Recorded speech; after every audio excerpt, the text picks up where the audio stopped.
नमस्कार किसान भाइयों, किसान समृद्धि यूट्यूब चैनल में आपका स्वागत है।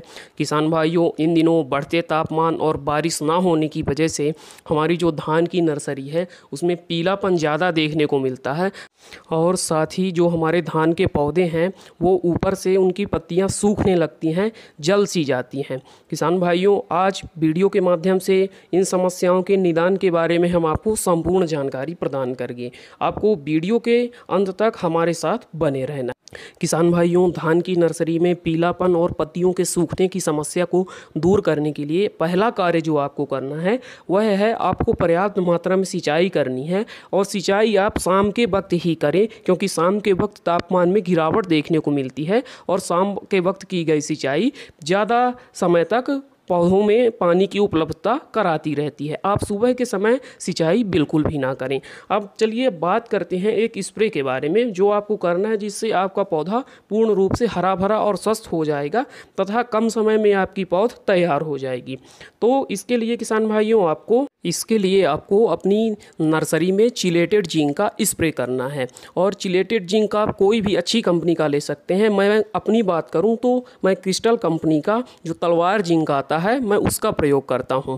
इसके मात्रा की बात करें तो आपको 2 ग्राम प्रति लीटर पानी के हिसाब से आप इसका स्प्रे कर सकते हैं। और 15 लीटर टंकी की बात करें तो 30 ग्राम आप 15 लीटर पानी की टंकी में मिला करके अपनी नर्सरी में स्प्रे कर दीजिए। इससे 100% आपकी धान की नर्सरी का पीलापन दूर हो जाए तथा आपके पौधे हरे भरे और स्वस्थ हो जाएंगे, क्योंकि जिंक पौधों में हरापन लाता है और क्लोरोफिल की क्रिया को बढ़ाता है, जिससे पौधे भोजन अच्छी पर्याप्त मात्रा में बना पाते हैं और उनकी ग्रोथ अच्छी होती। साथ ही साथ आप 2 किलोग्राम यूरिया का भी छिड़काव कर सकते हैं। ये 2 किलोग्राम की मात्रा जो मैं आपको बता रहा हूँ, यह 6 किलोग्राम जो बीज आपने नर्सरी के लिए डाला था मैं उसकी बता रहा हूँ। आप जितना ज़्यादा बीज डालें उसमें आप यूरिया की मात्रा को बढ़ा सकते हैं।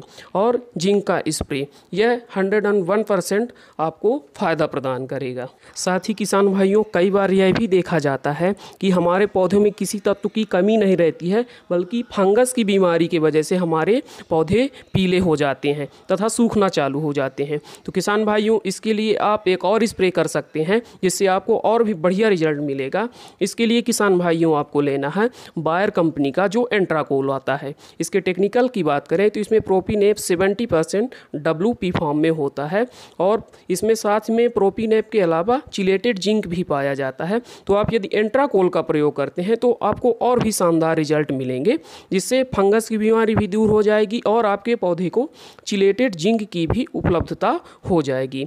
इस प्रकार से किसान भाइयों, यदि आप ये 2 स्प्रे कर देते हैं तो आपके धान की नर्सरी पूर्ण रूप से स्वस्थ हो जाएगी, पीलापन दूर हो जाएगा, पत्तियां सूखना बंद हो जाएंगी और बढ़िया बहुत कम समय में आपकी धान की नर्सरी तैयार हो जाएगी। किसान भाइयों, ये जो दोनों स्प्रे मैंने बताए हैं, इनको डालने के बाद आपको अलग से कुछ भी डालने की ज़रूरत नहीं पड़ेगी। आपको किसी भी दुकानदार के बहकावे में नहीं आना है, क्योंकि दुकानदार के पास यदि आप जाएंगे तो वह आपको ना जाने कितनी भी तरह तरह की महंगी दवाइयाँ दे देंगे, NPK दे देंगे, ना जाने क्या क्या दे देते हैं। तो आपको NPK डालने की ज़रूरत बिल्कुल भी नहीं है। बस आप चिलेटेड जिंक जो मैंने बताया है तलवार जिंक, आप उसका स्प्रे कर दीजिए और एंट्राकोल फंगीसाइड का स्प्रे कर दीजिए। इससे आपकी फसल, आपकी जो धान की नर्सरी है वह 100% हरी हो जाएगी, पौधे अच्छी तरह से ग्रोथ करेंगे और समय पर आपकी नर्सरी तैयार हो जाएगी। किसान भाइयों, आशा करता हूं कि वीडियो के माध्यम से आपको